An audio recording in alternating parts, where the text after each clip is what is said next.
Standing on the east bank of the river Cerberin is the prosperous and increasingly crowded trading town of Yartar. Always busy with the caravans entering and leaving its walls since the water baron Nestor with Thuel, a Titherian noblewoman in her late 50s, united Yartar to the Lord's Alliance, bringing in many new trade routes for the town. Since her rule of Yartar, the ShieldMeet festivals have been brought back, and this is the first year they're being held in Yartar. These festivals bring thousands into the town to participate in some of the most prestigious events offered once every 4 years. From the throwing competitions to the drunk runs, the festival has events for all those looking to win gold and magical items, as well as a boost to their soul from the winner's feast after the festival.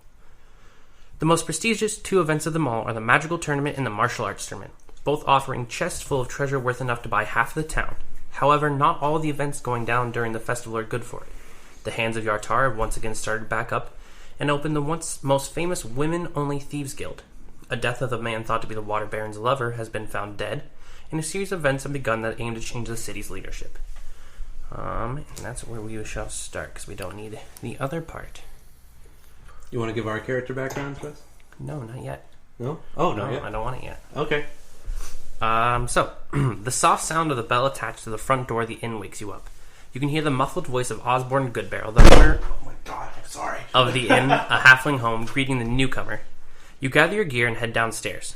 Bree Greenbottle, the halfling's barmaid, is already making the rounds and greets you as she passes you in the hallway while you head down the stairs to the tavern part of the inn, her typical green apron tied around her as she starts to clean the empty rooms. You see a table with only a few people at it and take a seat. Cade Hirehill, another employee of the halfling's home, walks up to you. "Top of the morning to you. I'll get your usual for you in just a moment." He walks over to a hooded person sitting in the corner, staring at your table, but you can't tell who he is exactly looking at. You see Cade write down the mysterious man's orders before heading towards the kitchen. You catch a glimpse of the cook and her brush gatherer preparing a large amount of meat and vegetables to feed the residents in the tavern. You see the notice board full of new news, some being jobs, others just announcements about local events, including the large scroll talking about the event ShieldMeet, the reason you came to the city of Yartar in the first place. The scroll says the festivities will begin tomorrow. You look over the others sitting at your table. Go ahead and describe your appearance. All right.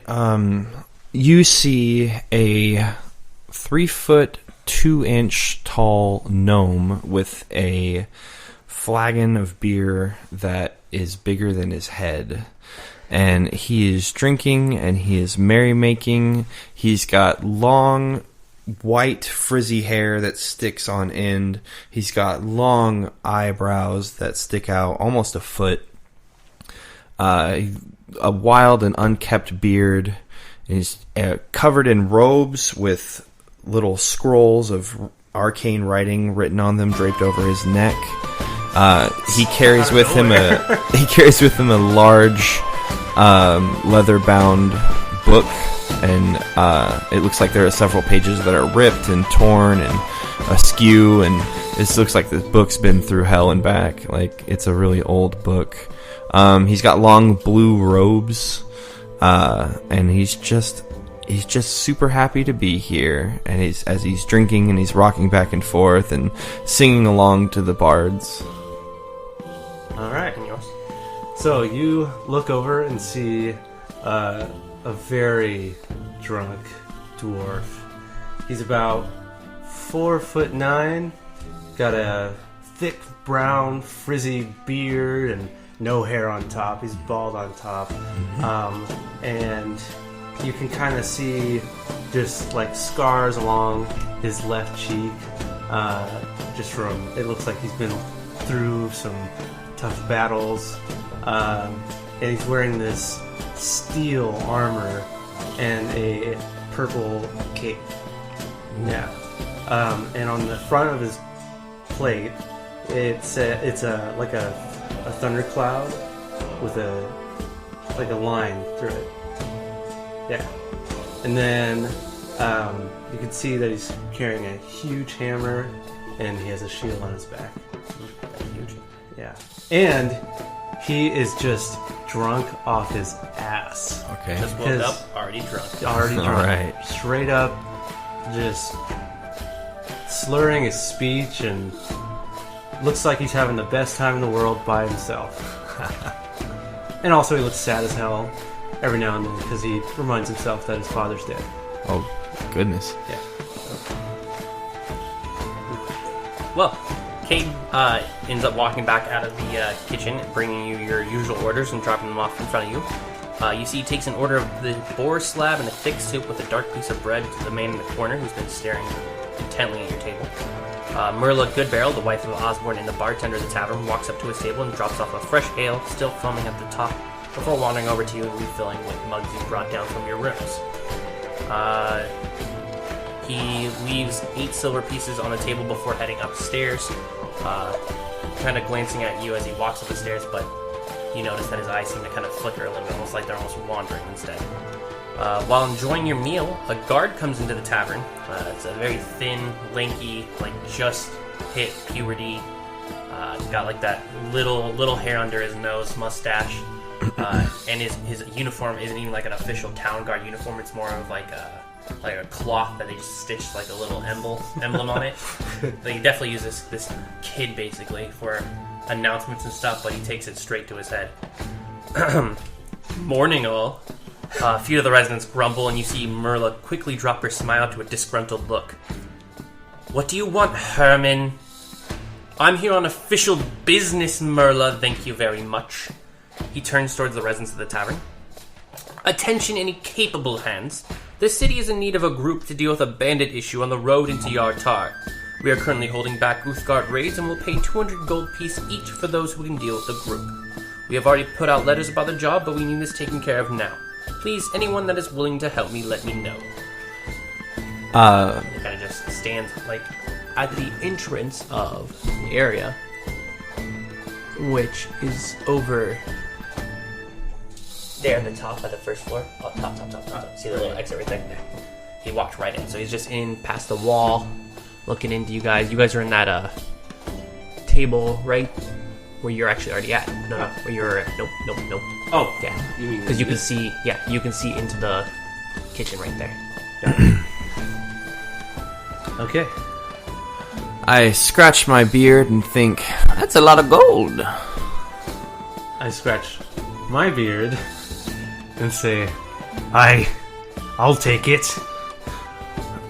Well, looks like we're gonna deal with some bandits. I stand up on my chair and I use Mage Hand to lift my my ale high in the air. Some of it slops off onto the ground, and I say, I will take up your job. Perfect. Short people. Alright. You have something against short people? No, I assume... What's your problem? I assume you can get the job done. That's great. Well, just head out on the road. They're on the normal trade route. You won't miss them. There's a lot of spots you can get ambushed at. You'll find their spots near the bridge. This isn't my first rodeo, son. Let's go. And then two I shorter, just take mine with me. 2 shorter people. I guess there's other people. There's halflings in here. A lot of short people in here, but you two. We're probably sitting with him. Yeah. You wander out right past him as he looks down and kind of heads back out. So you start. I pinch him. I pinch him on the way on past him. Like his knee or his ankle. I just pinch I just don't even. I don't even look. I just what pinch. Are you pinching? I just pinch. Maybe the back of his leg. A stealth check or sleight of hand. Sleight of hand. See what I'm pinching here. I'm using my little dice. You pinch his left nutsack. Ooh, not bad. Sleight of hand. 15. Alright, your mage hand's still going. You seem to just pinch in the air and not pinch him, but the mage hand does it for you. It pinches his cheek. A nice little tug, and he's actually confused for a second. Dude, Cora, your cat sounds like Chamberlain from the Dark Crystal. She's the miscellaneous tavern cat. Yeah. That follows the companions as they travel on the road. Oh, wow. So, the compressed dirt roads... Cora's my familiar. The compressed dirt roads intermingle with overgrown forest paths, giving many spots for bandits to hide and ambush traveling merchants and visitors coming into Yartar for the festival. You head further along the roads. Herman has informed you that there's a small bridge on the northern road that bandits have been spotted ambushing travelers on. It takes just under an hour for you to arrive at this location, and when you do, you notice a man leaned against the side of the bridge, sitting on the ground holding his side. He has a bandage wrapped around the top of his head, and near him are dried spots of blood. He notices you approaching him. Please, I don't have anything else. Just leave me be. I've sobered up. I try and to Does he seem confused? He just seems injured. Injured? It's like he got attacked recently, maybe. Okay, and he thinks we're the bandits. Well, he just doesn't want you to do anything. Relax, we're not here to hurt you. If you're not here to hurt anyone else, are you okay? Are you injured? I'm very injured, but I'll be fine here. You must deal with the bandits. They ambushed me. Where did they ambush you from, son? Out here, but they're from the woods, and he points towards a little path that kind of it's hidden in the woods if you're not looking for it. Okay. Okay. He's pointed out a path. Aye, let's follow the path. You lead the way, burly man. Okay. So I take my hammer and I pull my shield out, and I'm just ready for this ambush that we were told of beforehand. I'm skipping happily behind him. So the forest path is covered in leaves and scattered tree branches. You're walking towards the area that he said the location of their camp is. When you step on a pile of leaves that make a snapping noise as a net from underneath springs up. I need both of you to make a dex saving throw.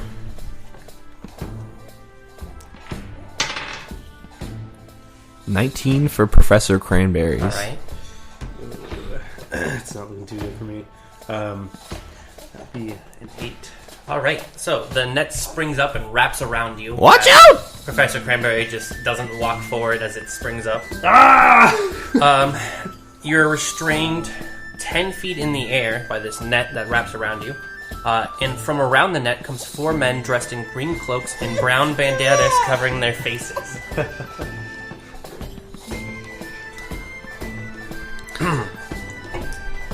I see you are the ones who we're looking for. Looking for? I don't know what you're talking about. We're just here to take whatever you have. So why don't you just give it to us, and we don't have to take it off your dead bodies. Let me out and fight like men! You hear that, my friend? All they want is all of our things. You see the man talking to you has a long sword with the hilt showing from his back, and a short sword with a green gem in its handle, or green gem in its handle in his hand. 2 of the other men are standing 45 feet behind him with short bows knocked and ready to shoot. And off to the left, 20 feet away, is the last man. He has no weapons on him that you can see, but notice his hands are glowing a gentle red. I look to the man with the jeweled longsword, and I cast a spell on him. I cast Suggestion, and I say, I suggest you just get on out of here. Take all your merry men, leave this place. Don't harm these good folk anymore. 24? 24 beats my 16. Alright.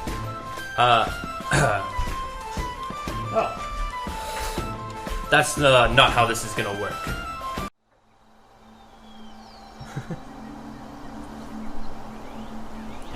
Even though I listen to all these after when I'm editing them. That is the view you have. I'll get back to that spot real quick. There.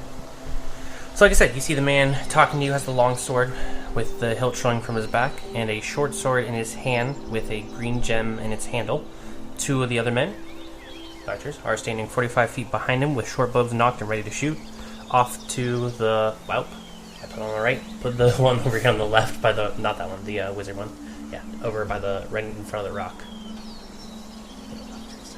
Oh, right here? Yeah. There you go. Off to the left, 20 feet away, is the last man. He has no weapon on him, but you can notice his hands are glowing a gentle red. Yeah. You're currently restrained. You just cast Suggestion, so go and roll initiative. Alright. As they think you're in an attempt to fight back. A 2. Wait. I'm not the same person I was before. But my dexterity's 10, so it's probably just 0. Anyway, yeah, it's a 2. I got a 15. So let's see. 15, 2, 1, 3, and 13. So it actually looks like you're going to go first either way. Okay. Professor Cranberry. Can I shoot a firebolt up to try and set the net that he's in ablaze so he can be freed? You can, yes. Alright, I'm gonna... We haven't introduced our characters yet. I didn't hear your name. Yeah, you don't even have names. We haven't, yeah. Both of you just wandered off on this mission without even... Ah, butts. That was a 9. Ooh, a 9. It goes wide. Alright. Alright, can I use well, it's not my turn yet. It's not your turn yet. yet. Sorry. So, the one up front. Real quick, though, yeah. can I find some cover? Yeah, where you want to move to? I'm pretty short. Can I hide behind this rock? I mean, you can go behind the rock. You can't hide behind it.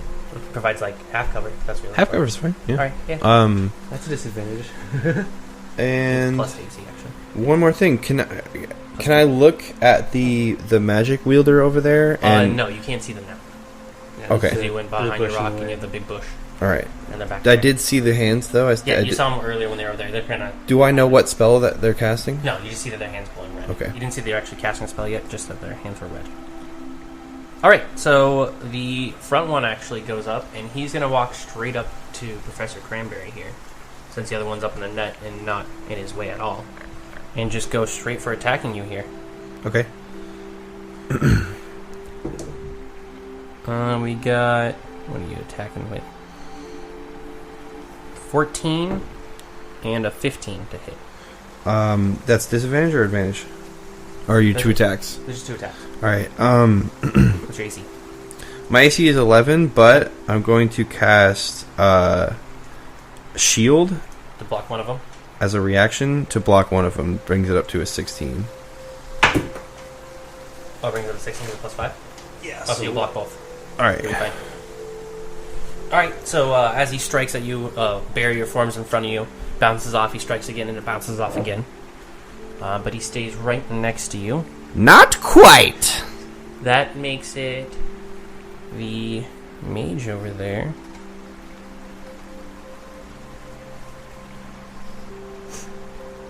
They are going to attempt to shoot... Oh, they're going to move out onto the road and attempt to shoot the mage. Oh. The world is coming apart. And attempt to shoot a firebolt at you while you're by those rocks there. So it's going to add a +2 to your AC while you're at the moment.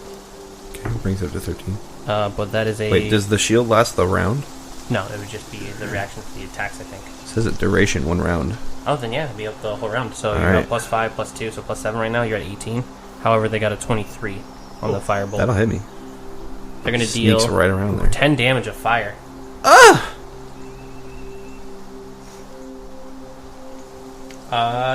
It's going to be your turn, net boy. All right. So because I'm not sober, or am I? You said you sobered up on the walk. Oh yeah, that's right. That's right. Hour walk. On the walk. Or I sobered just up. under an hour. Wow, that's a superpower in itself. You drink a lot. If you're not constantly drinking, you sober up pretty quick. Cool. So I want to attempt to break away from the. Yeah, go give me The net. a strength or a athletics. Okay, which one does strength? Does that go into strength or dexterity? It's a strength-based one. Okay. That's 17 plus 3, so 20. All right. So from the ground view behind the rocks, you see this person who you don't know has a name that looked a little drunk rage as they rip apart the ropes with their bare hands, ripping themselves out and plotting themselves on the ground right there. Am I prone? You are prone right now. Okay. Yes, but you still have movement. Yeah, could I use my movement to get Yep, up? you can use half your movement to stand Okay. up. And then I'm going to see if I have any bonus actions. Probably not. Let's see. What levels up, or how much XP is... Nah, what milestone is? What milestone is one? I don't think I do have any. So, yeah, we'll just leave it to that. All right. Then the two archers now seeing you popping out of that. I am protecting him because he's adjacent to me. You got the shield fighting style. Yeah. That'll be if someone attacks him as a melee range and you're within. Oh, it's not No, ranged. no. Okay, got it. He's fine though. He's got that half cover right now. So. Right. And both Shield are is going to still shoot up. towards you. Both of the archers aim their bows and shoot towards you now, broken free out of the net. Okay. We got an 8 and a 6. So they both go No. wide, missing you completely. Yeah, they both missed.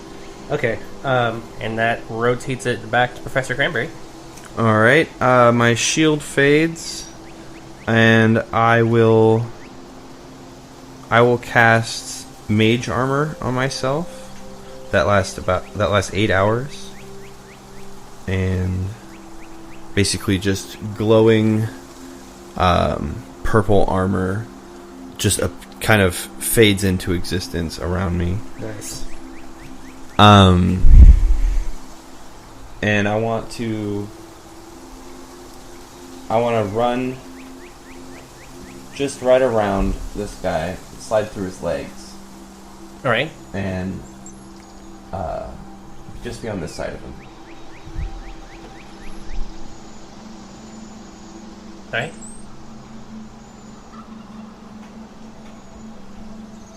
Yeah, that's it. My new AC is, I think it's 14. Yeah, 14. All right. Well, that makes the bandit's turn. So he's gonna turn around to face you. He's gonna attack you first, still, but he's gonna throw one on both of you. So his first attack is gonna go for Professor Cranberry with his sword. Oh yeah, reaction. Oh, you use a reaction? What are you using it for? I'm going to use it because he's attacking you. Yeah. Okay. You gonna put your shield up to try to put a disadvantage on his attack? Yeah. All right. We got a 13 and a 12, so 15. Wait.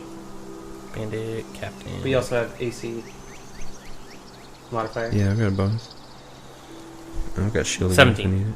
17? Still hits? No, I'll reaction cast shield again. Okay. Bringing it up to 19. Alright. And then his other attack, he's going to attack the paladin that now broke free with a nat failure. Ends up messing up and leaving himself open for an attack. So I have an advantage on attack rolls against him. Nice. And that does make it Professor Cranberry's turn. Alright, I'm going to turn around and face the spellcaster. And... I'm going to cast Crown of Madness. Which they need to make a wisdom saving throw. 15. 15. Beats me, but I'm a 14. That's it. Oh, Alright. I'll take cover by this rock right here. Alright, you're going to duck under that rock. Mm-hmm. Okay. That makes it the wizard's turn, though. Wizard's just going to shoot another firebolt at you. Doesn't know what to do with you yet. Okay. Because I have the shield up and I have cover. My AC is at... Well, how much is half cover? +2. And I was at 18. No, I was at 19. My AC is at 21 right now. It's just going to be an 18, so it hits the rock and you can feel like it heat up and splay over, but doesn't actually hit you. And they move over to the rocks by the archer to get some cover. Right. By the goblin archer. The goblin-looking archer. Oh, this guy. Nope, he stays there. Just the wizard moves over there. By the rocks over there. Yeah, there you go. Sweet. And that makes it... What is your name, by the way? My name is Korgud. Korgud. Korgud? Yeah. Okay. Well, I have a last name. That's fine. If you'd like it. Are you going to use it a lot, or are you going to just go by Korgud? I'll use it a lot because it goes with my Alright, Korgud what? character. Storm Tongue.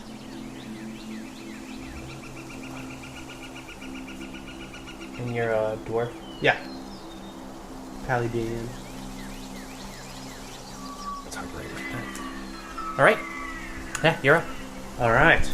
So I'm going to go for a hammer attack on this boy.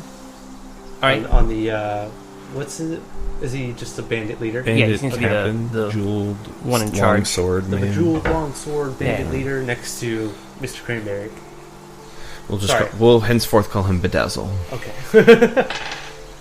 That's a 2, but maybe... I don't think a 2's going to hit him with your hammer. I don't I think so that either. rope's got you a little entangled in your head. So your swings are going a little wide. You're still thinking you're up there. Yeah. Swinging. It's just not hitting. No. Any movement or anything you want to do? Are you good there? Oh, I am actually going to... Opportunity attacks. Should move out of range. I'm going to go right here. 5, 10, 15, 20... Oh, wait, no, because... Can I move over rocks or no? Yeah. Okay. Okay. So 5... Difficult terrain. 10... It's just 10. It's 10 movement on rocks, by the way. 15. Okay. Oh, so you're at 20. Why didn't you just move through him? Can I? You can move through your allies freely. Sick. Yeah, you So can move fair. through enemies too. It's just difficult terrain. Yeah. So 5. 5, 10. Yeah, and then you don't provoke opportunity either that way. Sweet. There you go. All right. That makes it the archer's turn. Keep bumping the table. 1 attacks each of you. So, Russ, we got or Professor Cranberry, we got a 11. Nope. Ain't gonna hit. That would hit me if I didn't have all these bonuses. And Korgud, 13. Okay. hit That you? is... No. All right. My armor class is 18. All right. You hear the solid thud as it just bounces off your armor. Bringing it back to Professor Cranberry's turn. Okay, my AC goes from 21 to... shield. 19. No, minus 5. Oh, that's good. You're 16. And I peek out of cover. Can I see the wizard? Yeah, he's just kind of hiding by the rocks. Alright. I will peek out of cover and I will cast a firebolt Oh, firebolt fly. on them. That is a 18 to hit. You will hit. Alright. And firebolt here is a D10 fire damage. That's got 2 fire damage. 2 fire damage? 2 fire damage. Wait, does that plus my spell attack? I don't think so. I think it's just D10. Because it's a cantrip. Yeah. Thing about being a spellcaster is so much semantics, seriously. Literally. There's semantic gestures for the spells. All right. And then I'll tuck behind cover again. Ducking behind those rocks. 16 AC and we're good. All right, because you're at 14 with your mage armor. Mm-hmm. Okay. That brings it back to Bedazzled. Is that what we're calling him? Yep. Bedazzle. Bedazzle! He attacks the paladin now, who's now Okay. trying to flank him. Oh, nat 20. And a 24. Okay. Yeah, both hit. All right. So we're going to do 6 on the first attack Okay. and a 2 on the second. Alright. As he slashes at you with his short sword. Okay. Is it my turn now? It's the wizard's turn, actually, who pops out of cover to play this firebolt game with the gnome and shoots another firebolt at him. Best way to do it. That's going to be a 15.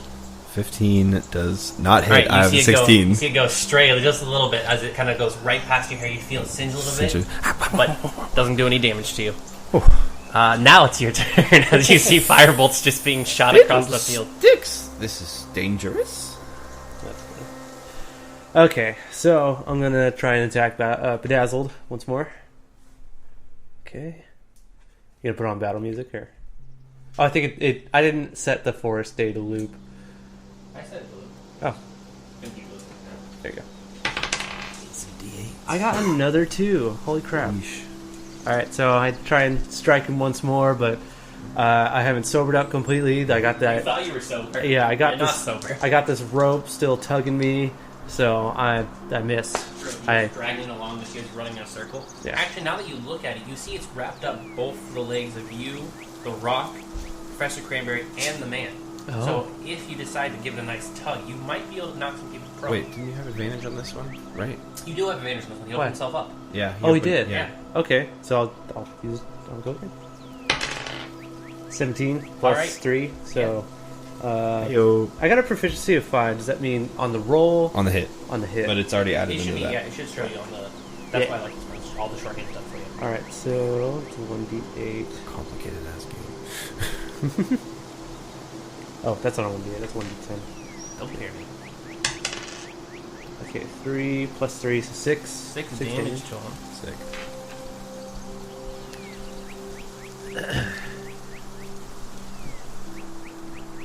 Six damage? Yep. I just pelt him with my hammer. Try and break his arm. Alright. It doesn't seem to do too much, but it does hurt him. Okay. It's a warhammer, by the way. Alright, so you just like smash it into his arm, Yeah. basically. Gotcha. It's only one-handed. Is that correct? Mm-hmm. Okay. Yeah, like, Just want to make sure I'm doing it right. it's pretty short. Yeah. Alright, so that makes it the archer's turn, who, once again, they both take separate shots going in different spots. One for Professor Crabberry, one for Good. We have 18 hit Professor Crabberry. 18 will hit me, yeah. Alright, and a 19 hit you.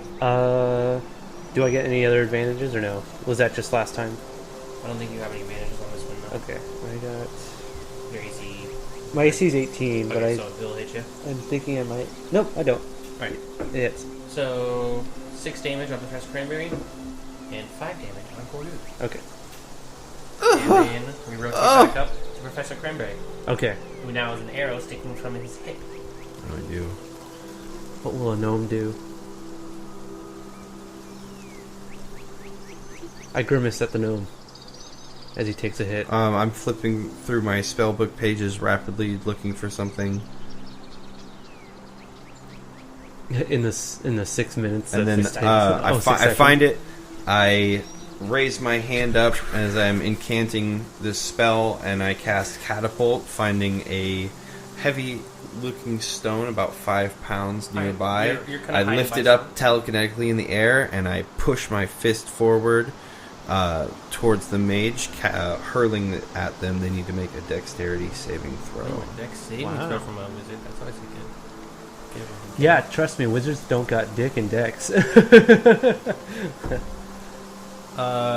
gonna be a 19. A 19 will pass. All right. Damn. Oh, actually, Is it it's a 21 because cover gives you +2. Damn. Yeah, you pass for sure. You pass even better. All right, and the one behind it just does. Okay. Purely just it misses completely. Yep. Hang on. Let's save.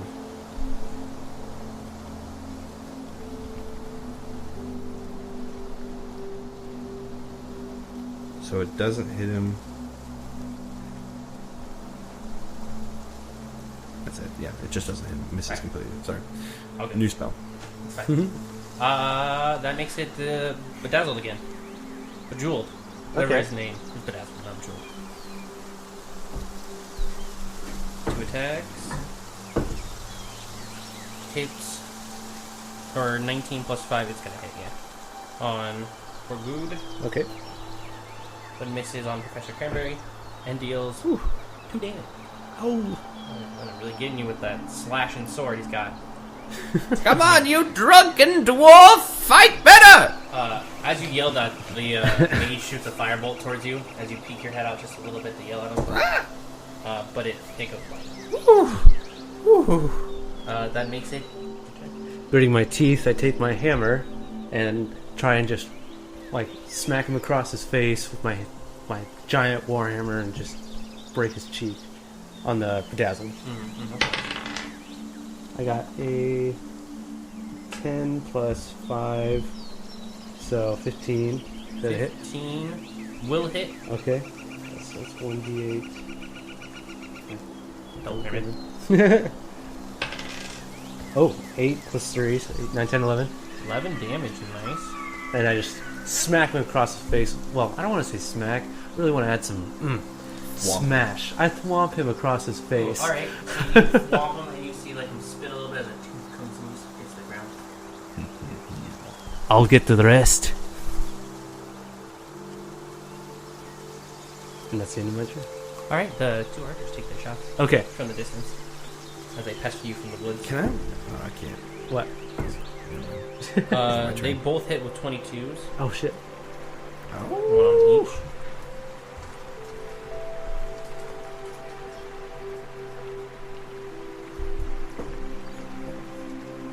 3 damage to Cranberry and 2 damage to... This is looking bad! Could you remind me what the spell laying hands does? It heals. It heals? Okay, If I'm gonna you- use. If you expend more than 5, it cures poison too. Okay, I'm gonna use laying hands on my gnome friend here. Your turn. Yeah, my turn. Just like, can I actually ready that? No. That's a turn thing. Too. Oh, okay. I was just The whole thinking. action. Using your reaction. Right. Okay. But it does make you. Okay.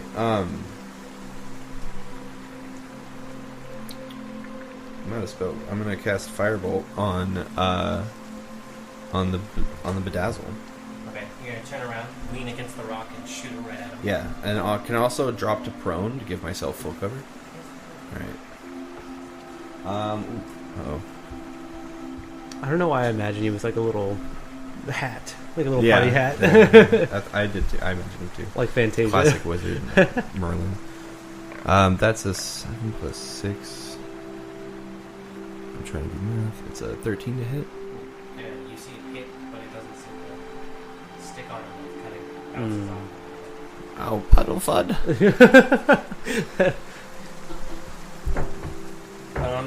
That makes it his turn. As he just spends both of his attacks on the paladin here. But neither hits. Okay. As he's still kind of dazed a little bit from his smack in the face.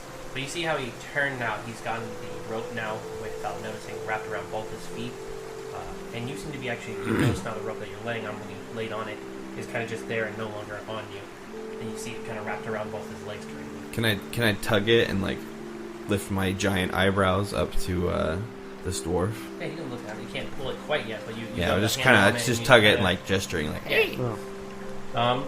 That does make it the wizard's turn, though, who doesn't see you, so shoots his little firebolt back at you instead. With a 17? No. Okay. Goes a little wide, and that makes it your turn.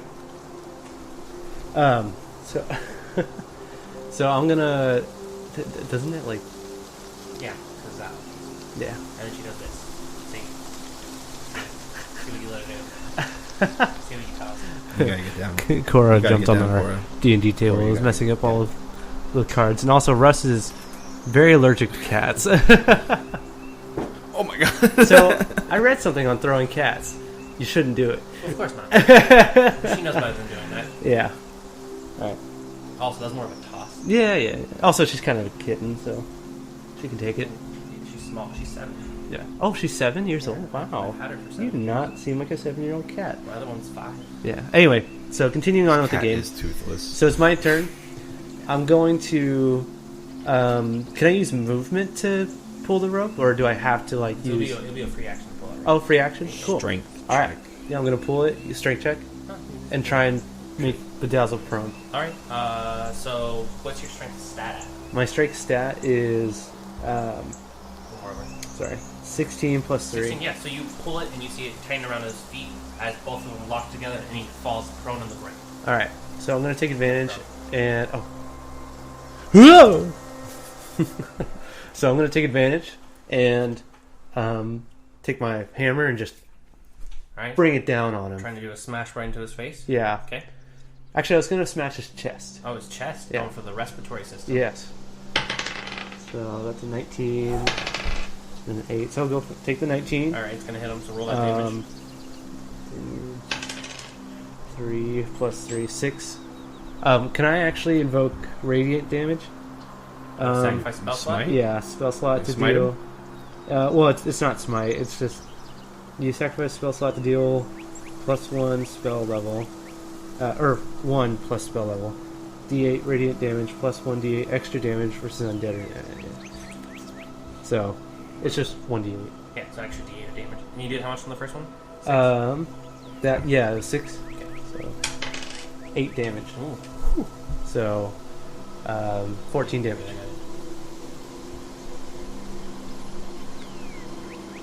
All right.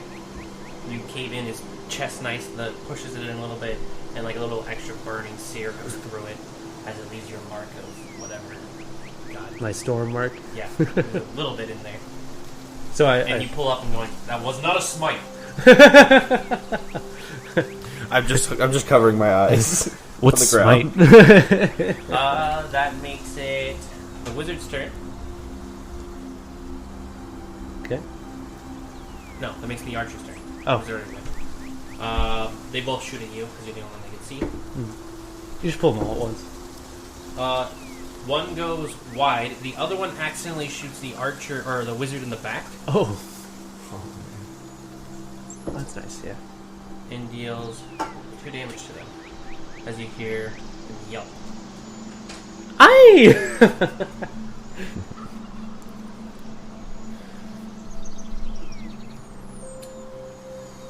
That makes it back to your turn. All right. Professor Cranberry is slowly dying on the ground. I use half my movement to pop up, Okay. and I cast my firebolt at the wizard, Okay. who I just heard get injured. Yeah, and you see they've actually popped out of their cover because of the shot at the back. That's a 15. Well, that's going to hit. Hey. All right. 5 fire damage. Ooh, so you see the firebolt hit like the center of the back of their cloak as they kind of turned a little bit, and it quickly engulfs it and just covers them in flames as they fall down dead. Wow. Fall down. Crispy. Put them- Who's hungry for barbecue? Can I threaten the other 2 guys on my turn? They're like, you want some next? Yeah, Who's but next? you're quite small, so it's not very intimidating. But go and roll an intimidation check for me, anyways. All right.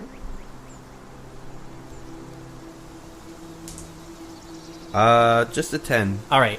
They don't seem to be intimidated, but they heard your threats. Furious. All right. They can't tell you're furious. I'll You use look the quite happy. last half of my movement to drop down back behind the rock. All right. Yeah. As you yell at them, intimidating them, you pop behind the rock. I see them drawing. I'm like, what? That makes it his turn.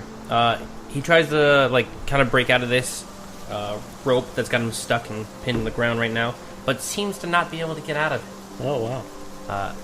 Caught himself up, and actually his sword goes off on the side and gets tangled in the rocks as he tries to loosen himself from the rope.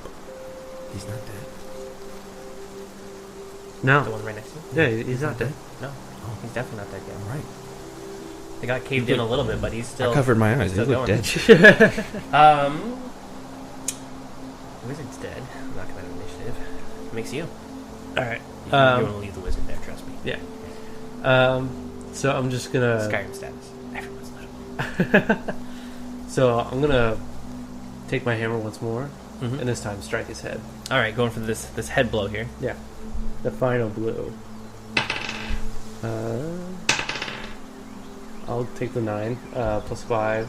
So yeah. Does 14 hit? No, so he sees you coming and he kind of rolls a little bit as it smashes next to the dirt beside him. Yeah. There's like a rumble within my axe. Or my warhammer. There's a rumble within my ass. Both the archers take their shots at you as they see you attacking their leader still. There are a few of them One sleeping. hits, dealing 3 damage. Okay. Back to you. All right. I pop up and I look for the archers that I just threatened, and You see both of them. They're clearly not even trying to hide. I cast a fireball at the Bolt? Yeah, a firebolt Are you at still the prone? pewter one right there. Can I peek out prone and do it? Yeah, you could do like a little roll, Yeah. shoot it, and then roll back. Yeah, I roll upside. I'm looking upside down and I shoot him. All right. That's a 13 plus 6, And 19. you hit him. All right. Which one do you hit, though? 2 fire damage, the pewter one on the left. Okay. All right, you hit him. Does a little singe to him, but he still seems to be standing. Roll back into cover. He sees you just roll out and roll. I'm getting so muddy. Oh yeah, There's just mud you just caught caked just into my put your own beard. prone camo, basically. At this point. Yeah. Stealth advantage. Back to him as he rips the binds off and throws them to the side. Standing up, he seems to have lost his sword though, and doesn't know where it is. So he draws that other one off of his back and just stands aimed at you. All right. Make a stealth check real quick for me. Oh, me? Yeah. Okay. 11. All right. He seems to have forgotten you were there. Hasn't noticed you, and thinks he's his only combatant because of the armor, and doesn't see you laying prone, rolling on the ground behind the rock. Your camo has camouflaged you beneath the rock. Wow. Good. Jeez. All right. So it's my turn. Yes, it is. Okay. So I'm gonna try and just hit him again. All right. This time I'm gonna go for his knees. Okay. He's kind of taller than me. Yeah. Most humanoids are. I got a 20. Yes, you'll hit. Not unnatural. Yeah. Unnatural 20. Unnatural roll of 20. 1d8. 3 plus 6. Or sorry, plus 3, so 6. 6 damage? Yep, and I whack him in the knee. Ooh, alright, you see it buckle a little bit as his hand goes to it, but he keeps himself balanced up. Alright. That's all I got. Alright. You see those arrows, you're already prepared for it. You put your shield up a little bit, hoping to deflect them. As one bounces off and the other one strikes you, dealing 4 damage. Okay. Back to you, Professor Cranberry, camouflage on the ground, rolling around. Alright, I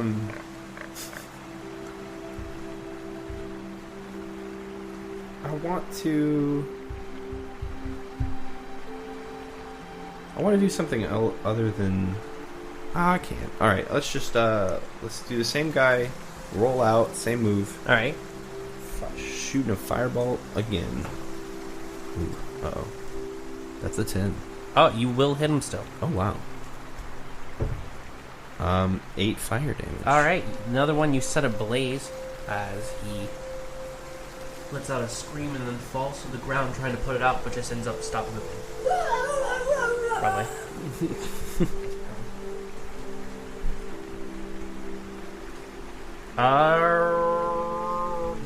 Rolling back. Your stealthy camouflage? Yeah. Can you roll another stealth check for me? Yeah. Oh, this one's even higher. 14. Still no idea you're even there. He's hearing people die, but does not know why they are dying. Thinks it's just... He's completely forgotten that there's a second person who's supposed to be fighting here. He just attacked the only person that's there anyways, I guess. The 15 misses, but a 24 will hit. And he deals 6 damage to you. Oh, sorry. I was looking at spells. So he deals 6 damage? Yep. Okay. I'm... Getting low? Yeah. I have 2 HP. Better kill him. Yeah. Do you have any second? Do you have a second wind? Well, I have laying hands. I can just do that to That's myself. fighter. So, Yeah, that's right. so is it my turn? Yes. Okay, so I'll do laying hands. I don't remember laying hands. It should be touch 15 yourself. at level 3. It's on here. It's Go 15 back. HP. Oh, 15 HP? Yeah, Okay. because at level 3, it's 5 per So level. I can use one. You only know to use 1? Yeah. Can I? Do I need It's to just use 1 HP per point. So. Oh, really? Yeah. you So just that's heal that's yourself. HP points basically. So you use 15 to heal 15, or use 5 to cure poison or a disease. Okay, so I'll use 5 to just... Give yourself a little 5 Give- HP Yeah, give boost. myself Okay, somehow. so you just heal 5. So use 4. There we go. So I'll heal 5 points. Is that an action? Yeah. Mhm. Okay, so I'm done. Oh, that was damage. Killed yourself.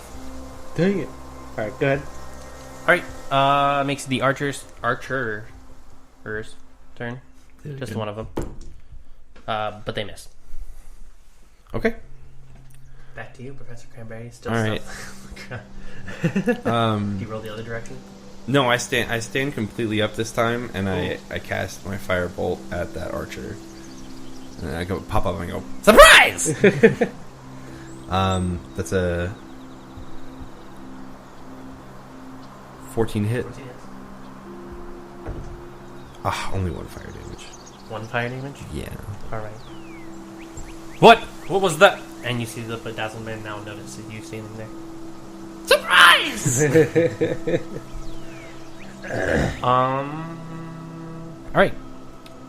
He attacks you because he's so surprised about this, but with disadvantage because he's so startled. It ends up hitting the rock nearby, which vibrates his sword out of his hands from the heavy little concussion there. What's wrong, Butterfingers? He doesn't respond. He doesn't know how. He doesn't know what to say. Back to you, Porkon. Okay. Korgud. Korgud. So I'm gonna hit Bedazzled with my hammer once more. And I've already used 1 spell slot. I have 3. So Using what? I have 3 spell slots. And you're using what spell? I'm using the Radiant Gosh, what is that called? It doesn't have a name. It's you're sacrificing a spell slot to deal radiant damage. Yeah. Yeah, if you hit. So, yeah, if I go. So that's a 7 plus 5, so no, it's not going to hit. No. So, yeah, that's my turn. Alright. Back to that one archer. Who misses again. Alright, having some problem hitting through that armor. Pretty thick. Back to Professor Canberry. I just remembered I have something. You have a greater healing potion, a healing potion. Professor. I will Pearl of Power. pull out my Pearl of Power Oh, look at that. and use an action to speak a command word and regain 1 expended spell slot. Nice. Is it a full action? Yeah. Alright, well, you feel your magic surge back into you as a small little boost of energy pops in. Yeah, and then I'll actually scamper over here. Right, he's going to take an opportunity attack. Okay. Alright. 11? 11's my AC. Oh no! Oh, dang. He does 3 damage. Oh, thank God. And he's still got some HP left. Got 1. Oh, God. These are your potion. We both have Supreme Potion. Okay. So. Greater. Greater. Supreme. Okay, that's like Supreme 8 d4s. Oh, wow. I'll choose to get my second level spell. Alright, that makes it his turn again. And he attacks the paladin. He's over here by himself. It's a nat 20. Misses the other one, though. Ends up doing 9 damage. Dracor good. Oh, 9 damage? Mhm. I'm unconscious. Are you? Didn't you just... Oh, yeah. Unconscious. Yeah, sure. Alright. Why do we always do this? I don't need death saving throws from you, though. Oh, okay. Put yourself at stable.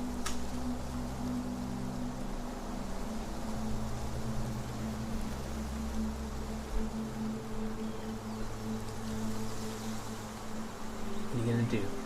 Oh, That was him hitting him. Would have been your turn. The archer shoots at you, seeing you coming towards him. He goes wide now. Alright, cool. Now it's your turn. Alright, I cast Magic Missile from a second level slot, creating 4 darts, and 2 of them are going to each target. Okay. Alright, we have 3 damage to the archer, and 4 damage to the jeweled. Alright, the archer dies, but the jewel does not. He's still standing there.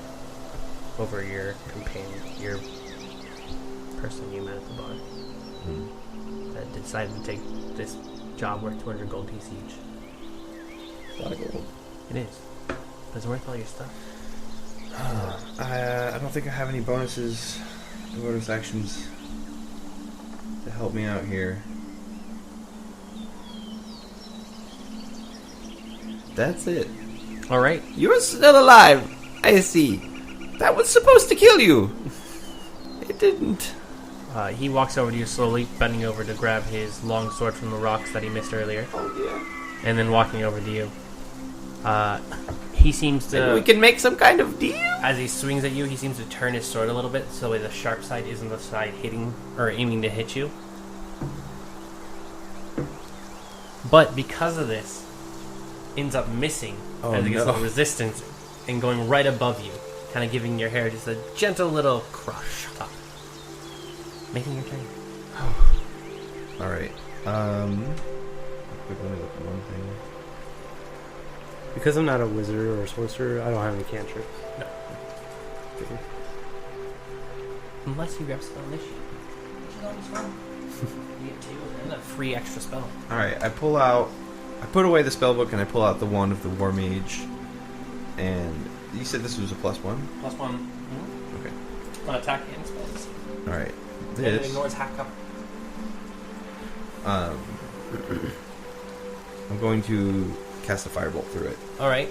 standing right in front of you. You pull out this wand, aim it straight at his chest, and cast your firebolt. 8 plus 7. 8 plus 7. So. Bad. Simple. 15. 2. 15. 15 hits him. It's his AC. Alright. Right in the center of his chest. 4 fire damage. You hit him with the little fire damage, and it seems to hurt him quite a bit. He leans onto his longsword. This isn't over yet. I wish it was. I really wish it was. And he tries to swing at you again. You see that he seems to be having a problem, though, staying on his right-hand side. Uh-huh. When he lifts his longsword, he seems to be tilting over a little bit.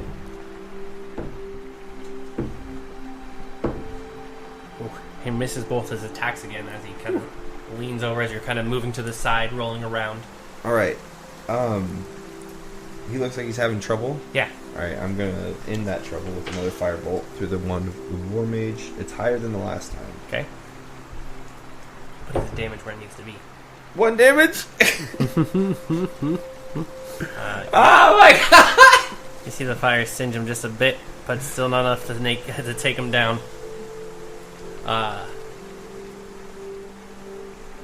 He just lifts his sword up again. You see him leaning over. No, you're gonna be lucky, I think, again. Maybe we'll settle this over a deck of a game of cards. It slashes in the ground, digging in there. He's like leaned over a little bit on it. I will get you. I'm like pressed up against the rock, just Yep, hyperventilating. just like trying to do everything you can to avoid this. It's back up to you again.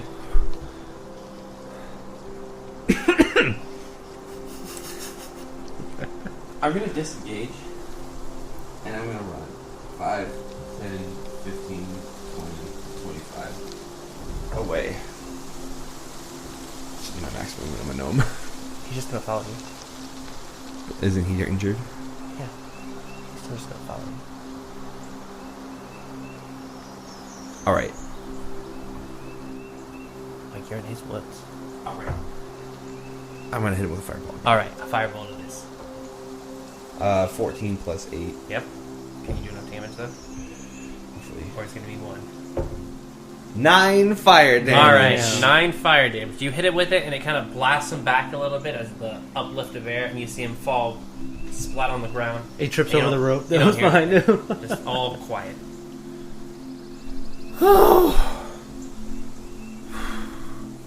Oh, I had a quick Goodness. question. Oh my god! I spring up and I run over to my dwarf friend and I As you reach him, you realize that the last blow he made to him wasn't designed to kill him, just to knock him out.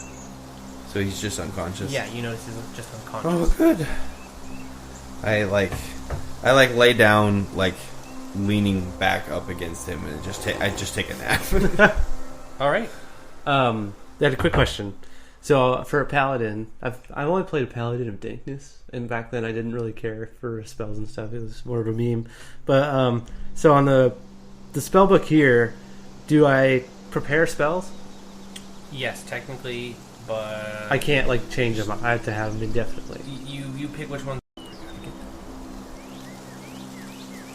So you wake up from your unconscious slumber with your newfound ally laying on top of you, sort of with a snot bubble kind of coming out of his nose there for a little bit as he kind of rested up as well on top of you. Oh, my head.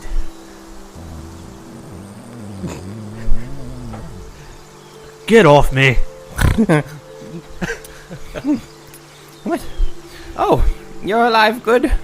We need to find somewhere to get more health. Yeah, I feel like crap. Did we short rest? He short rested. Okay. You were unconscious. You were. Okay. So So I'm at 1. You were at 1. All right. By the way, I should probably get my phone out. You probably should with your little character sheet. Yeah. All right. Can you hear it? You hear the music? Yeah, we hear the music. Start the recording. No, it's good. That was good. Now we're talking about the recording. I don't So care. you want to start? No, I don't care. What if I start saying really offensive stuff? Then don't say Call really me a offensive cunt. I don't stuff. care. Don't say really offensive stuff. You know what it says on our podcast? Explicit. That's true. That's true. All right, yeah. So you still have the camp that the man who got ambushed on the bridge told you about. Yeah, right. That you were originally looking for before you walked into this ambush. Okay.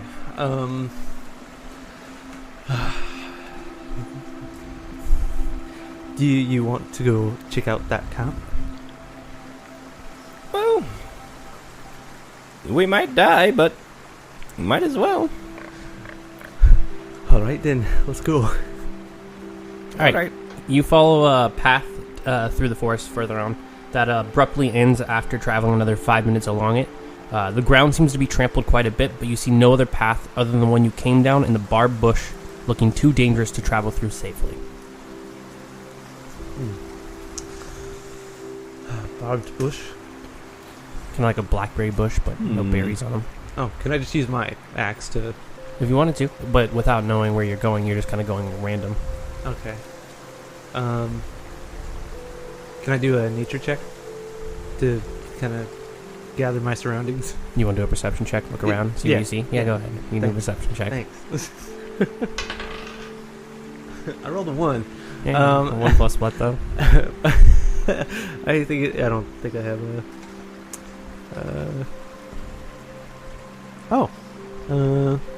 Gosh, my perception. Where are you at? Yeah, it's 0.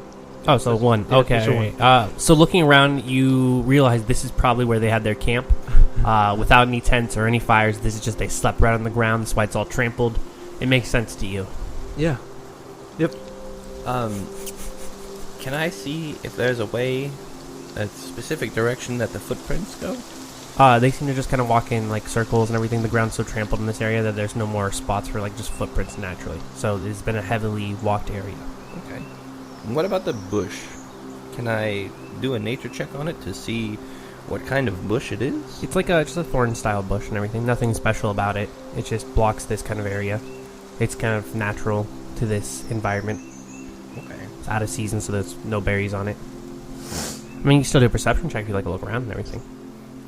I was thinking of a nature, using my knowledge of nature to see if there's a way to get past this, or to burn it, or something like that. You could burn it. Like, you could also just start just attacking through it, but without knowing where you're going, you may just lead yourself further into the forest at wild, or at random. Did we get any clues from that man? No. Just look around. I look around, Okay. looking for any sign of a camp or smoke in the sky, anything like that. All right. Wanna give me a perception check? 20. 20. All right. That's So right. you spend a lot of time in nature and notice that part of the bushes don't look like normal part of bushes. So you kind of walk over there and notice a small amount of smoke coming from like underneath them. As you reach your hand out, you're able to push aside this strange like almost sheet that seems to be hanging there. And as you touch it, it kind of turns white as it slowly like forms back into the bush look. You kind of push it aside and see further in the tarp that had been painted up. There is a smoldering fire pit with a few coals still burning, with 5 tents surrounding it. Inside this little hidden spot. He thinks this is the camp. I immediately look for a place to hide. I mean, you're pretty well hidden right now behind the tarp. No one sees you. You're just kind of peeking in. You don't see anyone in there, though. You just see the 5 tents and their closed flaps. And then, like I said, the pit is smoldering like it's dead, but you can see a few of the coals like it's been used before, but not super recently. I look back to Korgud, and I quietly signal him over to come look at this. And I have an urgent look in my eye. Oh, the camp. I'm coming. And so I see the camp. Can I make an investigation check to kind of see if it looks like there's tracks or anything, to see if there's people recently been here? I mean, you can just like the ground from where you just were. It seems to be trampled pretty well back in this little spot here. Okay. So it looks like people have been through here quite a bit.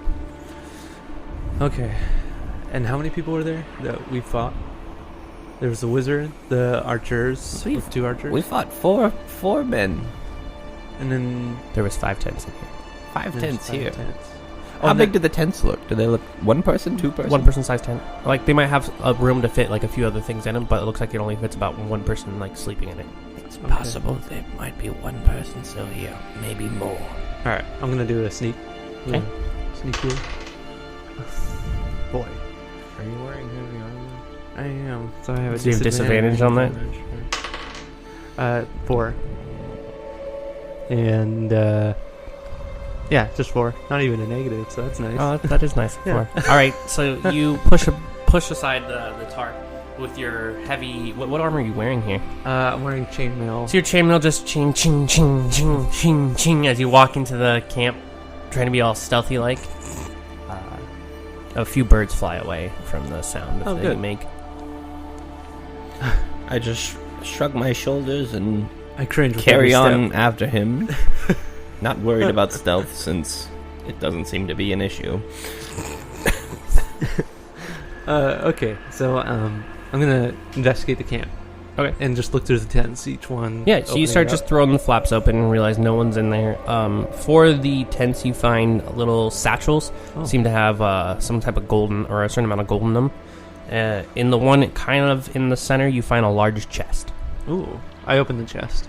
Inside the chest, you find 2 potions, a hat, and a letter. Oh, what kind of potions can I see? Yeah, so you look at them and you can tell one seems to be some sort of healing potion. Like a normal one? What's going to be a greater healing? Okay.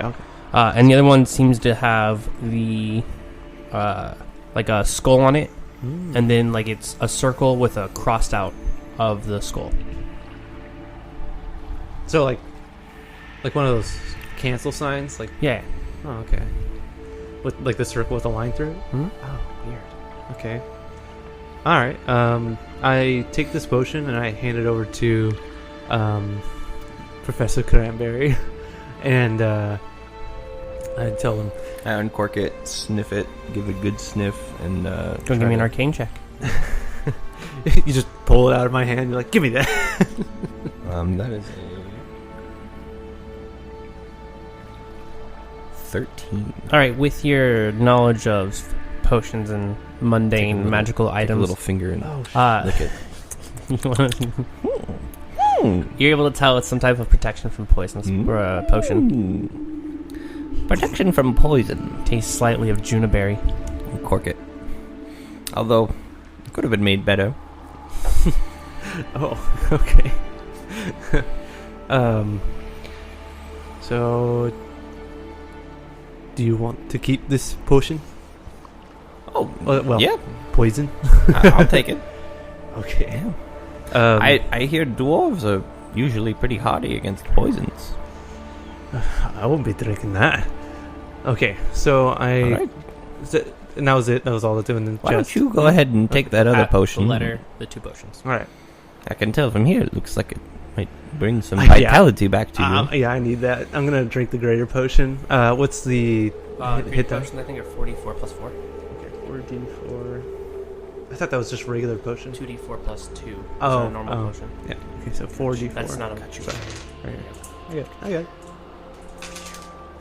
D4s. 2. It's on the bottom. You have to Oh, do I one. see. Yeah. 2, 4, 3. So 11. yeah, thanks. Plus 4. Plus 4, so 15.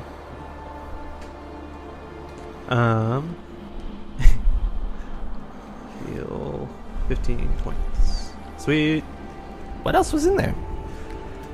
Just some gold. Hat and a letter. Oh, yeah, that's In the- right. in the chest. And The gold is in the other tents. You found little satchels, almost like they're dividend payments. okay, how much? There's 4 satchels of 13 gold each. Okay. I sit down by the fire and warm my It's not really small a warm hands. fire. It's dying, but Well, can I use prestidigitation to as you can. flare it back up? You do flare it I back up. snap my fingers. As and- you do, though, you notice that the smoke kind of comes out of it, almost like the fire. Something in the fire is designed to let out smoke, and it kind of just floats up top. Like a signal. We should go. Can I use any sort of history check to look at the hat and the letter? I mean, you can just look at the letter and read it. The hat, history's not going to help you. No? Okay. Arcane. Toss me that hat. All right. So I throw in the hat. All right, you Catch catch, it you with my catch the small hat. gnomish hands. It's kind of big for you, but Can I kind of appraise it and see if there's any sort of Appraise it. fun stuff going on? yeah, go and do an arcane check. Okay. Sword. 12. All right, you're able to tell that this hat used to belong to a wizard, but without some extra time to study it, won't be able to figure out what it does. Well, I think it's time for a new hat anyway. Just plop it right on my All right, head. you put it on, and it kind of falls on your head for a second before it like slowly moves up on your head itself And adjust it. and tightens around as it like forms to your shape. So it actually shrinks So onto it's your a head. magical hat. I like it. You look dandy.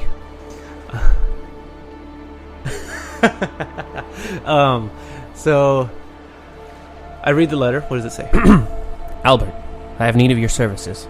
With the ShieldMeet festival coming up soon, a few preparations must be made in order to successfully enact the coup. I need you and your men to cause issues on the Merchant Road. Try to avoid killing anyone if you can. The city guard is too busy handling the Uth guard that they will most likely send hired hands to deal with the situation. Make sure Hendrik is posted at the bridge to send them into your trap, and have him report back to me as soon as they arrive so we may begin Phase 2 of our plan. Signed, J. We've been set up. By who? And for what reason? I don't know. I think we're just bystanders.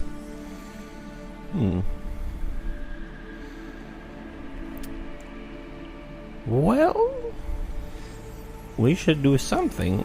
Let's take this to the city guard. Don't know what to do. But who do we trust? Not the bandits. Who is in whose pocket? I know the guard will honor their duty. Very well. Let's go into town. Okay. Alright, so with nothing left in the camp, you head back out the way you came, reaching the road towards Yartar and the bridge, and notice the injured man is no longer there. When you reach Yartar, you see the guards are standing outside the closed gates. They draw their weapons as you approach. Halt! You're the men... No need for that. We're just returning to town. Yes, we know that. Are you the men Herman hired to handle the bandit issue? Yes. Yes. Alright, well, we have some questions for you. We need you to follow us, but first we need your weapons. Are we under arrest? Not yet, but we have Then some I will- questions for you. Then I will keep my weapons, and you will know that they will bring you no harm. They kind of put their hands on their hilts with multiple guards around their closed gates. It wasn't a request, small friend. Then arrest me. As you wish. He puts his sheath and grabs some shackles, takes your little hands. I put him up in the air. Puts his shackles away, grabs a little bit of rope, ties your I look at the gnome and I'm like, kind of takes your stuff off. Still to you. Are you in the issue as well? no, sir, please take my axe. And one of the shorter guys takes your guys' gear. I'm not going back to prison. So they take you into the city as the gates open and then close behind you. Near the entrance, you see the body of the guard who offered you the job in the first place, Herman, laying on the ground, blood soaking the dirt underneath him. The man from earlier at the bridge is standing near the body, points to you as he talks to another guard who looks up at you from his notebook and continues writing in it. The guard stays silent and escort you to the barracks. Once inside, they take you to a small room and drop off a set of common clothes. Remove all your clothes and items and change into these. I'm going to Leave the stop you room. right there. We have been set up. We have evidence. Yeah, that's not my problem. And he slams the door closed. You don't care about evidence. You don't want to do your job. Your responsibility to the city. Your voice just echoes. I'm getting in the- naked as I'm yelling. Only leave the hat on though. It's because I'm a dwarf. Anyway. They all want to take it to a dwarf issue, but I won't let it go there.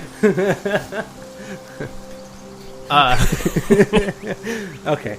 So, we strip our clothes, put on the common clothes. Yeah. So, a few minutes later, a man walks in wearing the guard armor without the helmet, with a little notepad. Kind of looks like the guy earlier that was talking to the one you saw on the bridge. Mm-hmm. He escorts you to a different room with a table with 3 chairs, 2 on one side and 1 on the other. He ushers you both to the 2 chairs and waits for you to take a seat. I stand on the chair. It makes sense. Probably the only way you can see over the table. I take a seat, but do I still have that note? Or was it confiscated? It was confiscated with your gear. They took all your guys' stuff.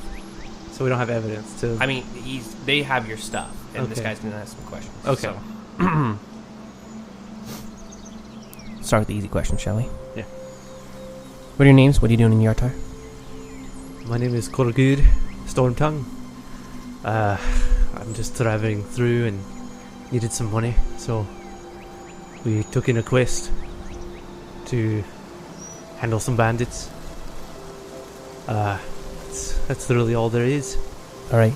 And you? You may call me Professor Cranberries, for it is how I am known best in the world. I am a wizard, and specifically a former professor of enchantment at the Academy of the Arcane. Interesting. Enchantment, you say? That involve enchanting other people, correct? Yes, that is what enchantment does, but Okay. I do not enchant on the unwilling. Do you know why you've been detained today? We've been set up. There is a plot in this town, and I'm not sure who is part of it and who is not, and I do not know who to trust. But someone is being set up. Tell me what happened after you left Herman at the gate. We went down the road, and then there was a man. He was injured, looked like he was beat up. He told us that there were bandits that attacked him. And then once we got down into the forest, they attacked us. And so we battled. Defended ourselves. Yeah, defended ourselves, and the only thing we could do was fight back. So after that, we went to their camp and discovered this letter. A letter? Yes. Yes, it's part of the things you confiscated without asking what it was. I'll make sure to take a look through that. We saw the van again on our way back into town as you are escorting us to our accommodations. But he was not as he seemed. It's possible he is part of this plan. What man would that be? We'll be able to point him out in a lineup, but we did not ask his name. All right. We only offered our aid. Is this how good Samaritans are treated in your town? This is how a murder is solved in our town. Very well. Chase your clues. He kind of stands up, spins his chair around, closes the notebook, kind of puts it on the table. Between you and me, a lot of things aren't adding up. Let's go further. Why don't you tell me everything about yourselves? Let me help clear your names here if you're truly innocent. Start from the beginning. Okay. I was a young dwarf boy. Actually, let me get out this note, and I take I have like a note in my boot. The little common boots you gave, you shoved a little note in there. Well, I you changed like my little scroll. You Yeah. rolled up and tucked it in between your toes. You've been holding, clenching between your big toe and your. I've got a terrible memory. Pull out this little scroll that starts rolling out. Every On day, the back. every day Korgud wakes up, he says, "Who am I?" On the back, it says, "Remember who you are. Love, Mom."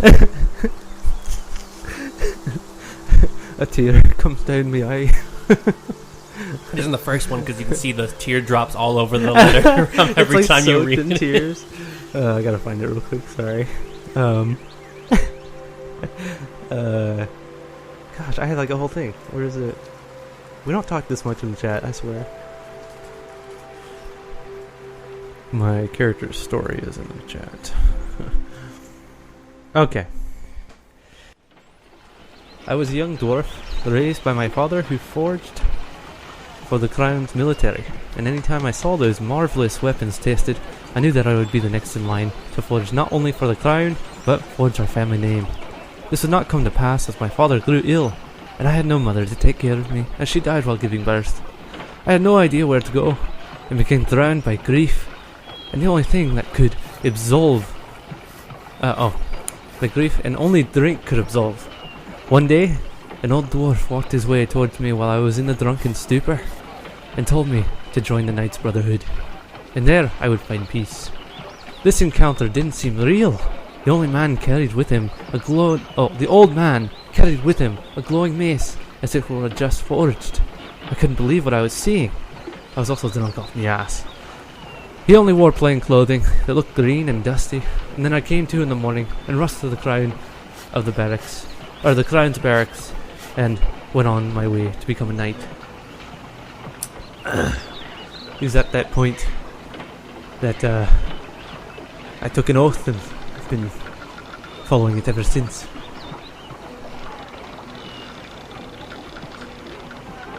He looks towards you.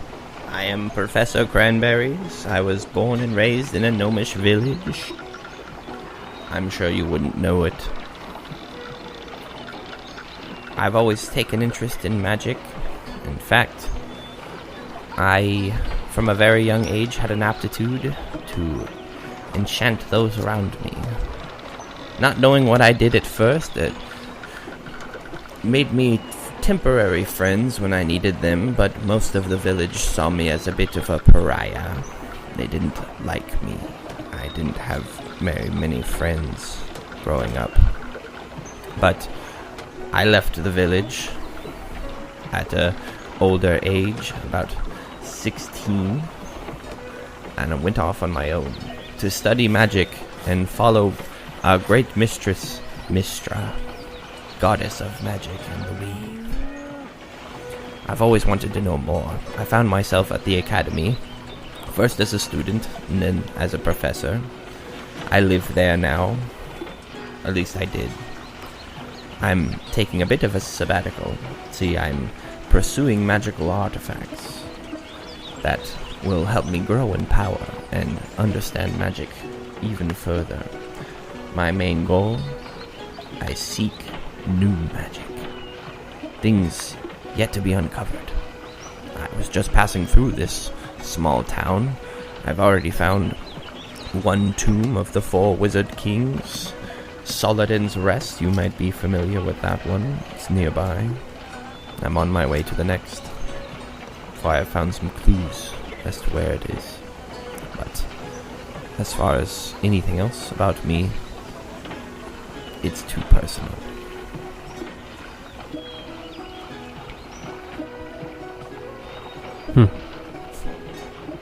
Alright then. He stands up, starts heading towards the door, opens it a little bit before turning. For now, you're under the arrest for the murder of Herman Halbert, god of Yartar. Punishment if found guilty is death by hanging. Until further evidence is brought forward, you will be held here. A guard will escort you to your cell in just a moment. Please don't make this worse for yourself by trying to do anything. He leaves the room, closing the door behind him. A few moments later, a different guard enters the room and escorts you both out towards the cells. While walking down the hall, you pass a door that is slightly ajar. You catch a quick glimpse of the man you had seen at the bridge talking with the same guard that spoke to you before he shuts the door. Inside the cell he takes you to are 2 beds, a chamber pot, and a small iron-barred window that looks out towards the barrack walls. The guard takes you inside before closing the iron door. He looks around before whispering to you. Jay sends his regards. And then he walks out the room back towards the barracks.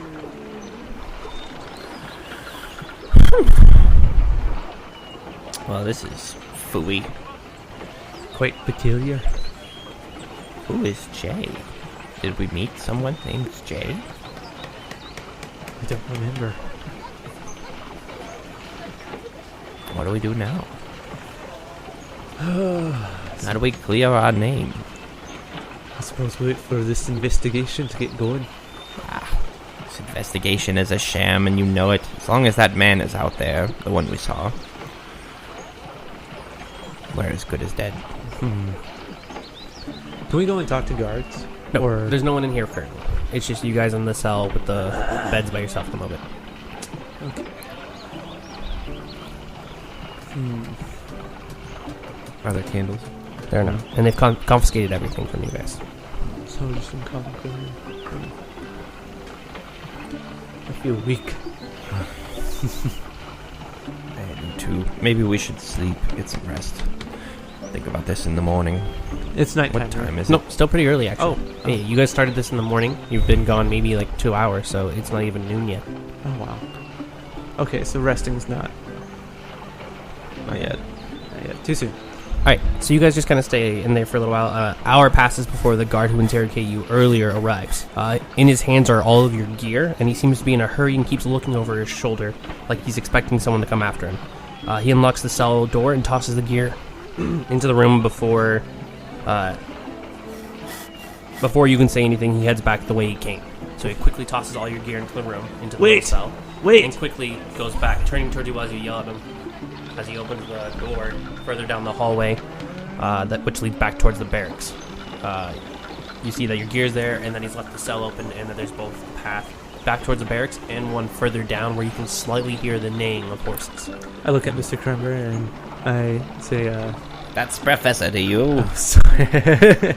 I look at Professor Cranberry and I think, looks like we have our way out. Doesn't look good, but it's our only choice. Alright, so we quickly put our gear back on, Mm-hmm. get my axe, you get your hat. It takes about a minute for you guys to don all your stuff back on. Okay.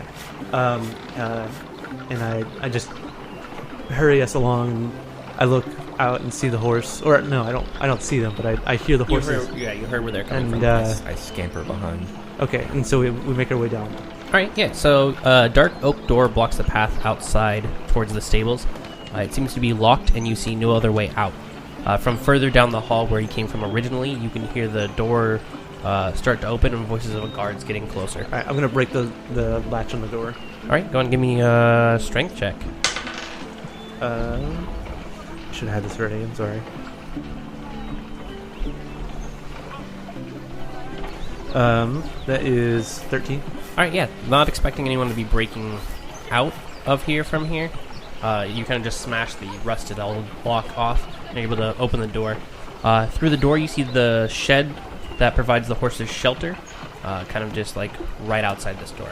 It's not connected completely, there's a little bit of open space, but you can see that there are horses over there. Okay. Ugh, horses. I wish they had something smaller. We'll have to take one. You're telling me. Do you mind if I sit in front of you and you hold me? Yes, we can make that arrangement. These beasts have, and I have, So, going a long inside, storied history of not getting along. going inside the shed, you see there are 7 horses with their saddles on them. The path out of the stables leads further into the city, but with the guards around the exits in the city, your only option will be to go further in. The only familiar place you know of is the halfling home. Okay. I put my cloak up on my hood. Do you have anything to... I've got a big hat.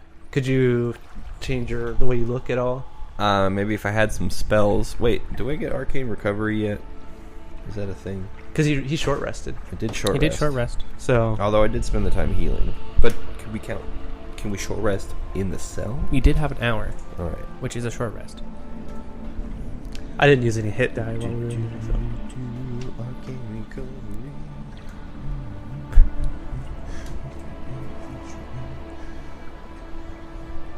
You're getting like half your spell slots or something.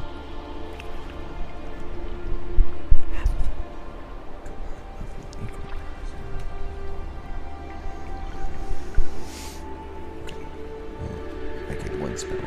Ooh. Half your level. Round it down. Mm-hmm. Alright, so you have 1 spell left. I've got a new spell, yes. Can you do like prestidigitation? That's a cantrip, I can do that. And, All like, day, baby. You can create a mask or something? Or maybe some sort of hood?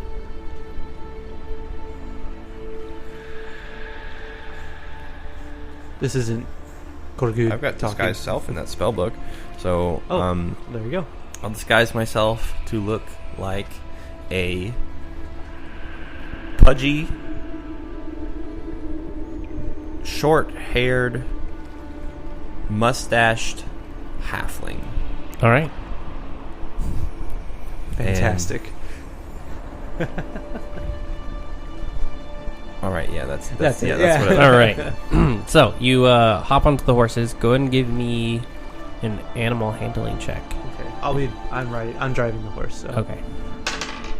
If anything, I can't help. If Yeah. anything, I'd probably impose a disadvantage with how uncomfortable I am. A 10. All right. So you're able to calm the horses. They're used to being ridden by multiple different people, so they have no problem with you hopping on one. I just happen to be short.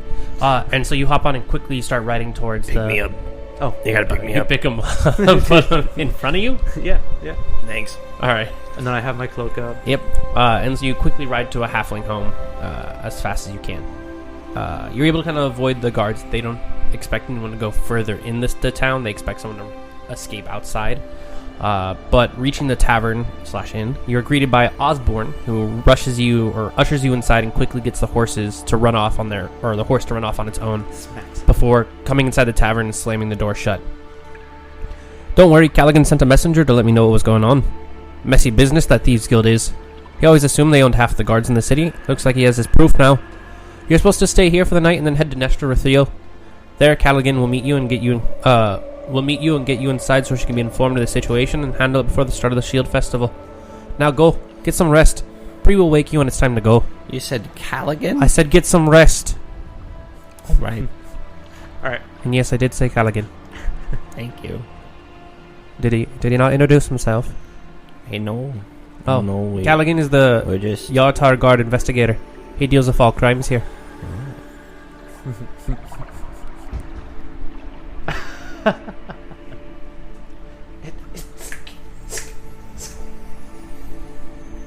What are you doing? Come on. We're having cat issues. Yeah, cat technical difficulties. Alright, so we take up rest. Is this a long rest? Yes, it will be a long Okay. rest.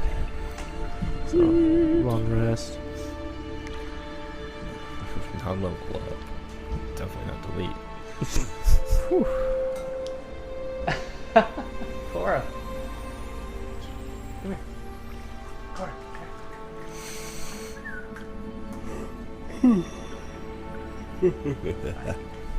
Alright, so we've long rested.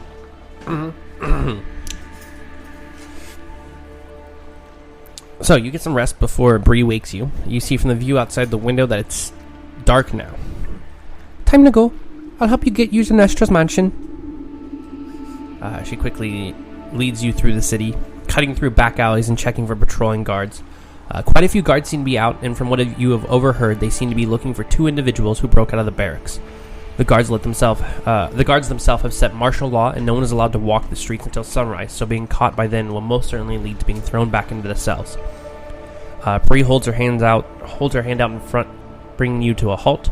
In front of her, you see the mansion that houses Nestra. Two guards stand outside the main gates, their two torches on the side of them illuminating them. Three guards seem to be patrolling around the perimeter, the bounce of their torches dancing on the walls of the mansion. You see one guard inside the perimeter on top of the first floor balcony, standing near a bell who can view the entire entranceway. A fire pit near him illuminates the floor, while a lantern in the courtyard provides vision for intruders. Bree looks towards you. This is as far as I can get you. Good luck. And she heads back down the way she came and vanishes down an alleyway. Who the fork was she? You've met her before. She works in the halfling home, left corner.